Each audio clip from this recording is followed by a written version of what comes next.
think we need to move on. Agree, but I think it's really disappointing to know that All right, someone ma'am. who's gone through those experiences Ma'am, believes you- so. I'm so sorry to hear what happened to you, but I'm honestly very hurt by the fact that I cannot gain your support. Have a great day. Thank you very much. My name is Ali. I'm a Benedictine student here. I'm so sorry to hear everything that you've endured, and I am so sorry that you had to go through such a thing. It honestly means the world to see that you were willing to share your story with us. But I wanted to bring your attention towards a similar story. I wanted to draw a parallel between a very similar occurrence that's happening present day and history that's been happening for around 71 years now. I'm sure you know about what's happening in Palestine, and my question to you is, do you support or do you condemn the establishment of the Zionist Israeli state, and whether it's okay to exile and the complete ethnic cleansing of the Palestinian people, the way that the Jewish people were exiled and ethnically cleansed? So I want you to know this is not an area. It's not that I totally don't know the news. Yeah. It's not an area of my experience. Mm-hmm. I know a lot of people who could really give you a much fuller explanation of the situation. Mm-hmm. I'm not happy with the government in Israel, Mm-hmm. but it's such a complicated issue.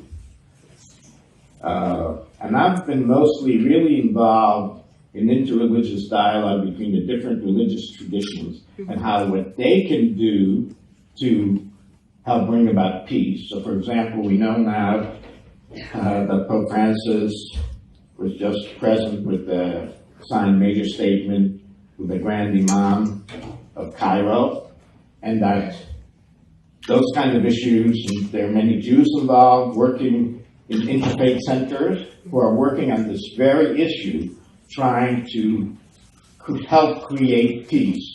But it's really both sides need to open to each other and talk to each other. And I want you to know that many Palestinians and Israelis are doing that. There are many organizations, and they're writing emails to me. Whether Israel should exist, yes, I think Israel should exist. So I'm going to tie it back to my original question. Do you support or condemn the ethnic cleansing of the Palestinian people? Because the establishment of the Israeli state and the idea of Zionism ties back to the right of the Israeli state at any cost. And that cost is the Palestinian people. I am a result of experiences that you've been through.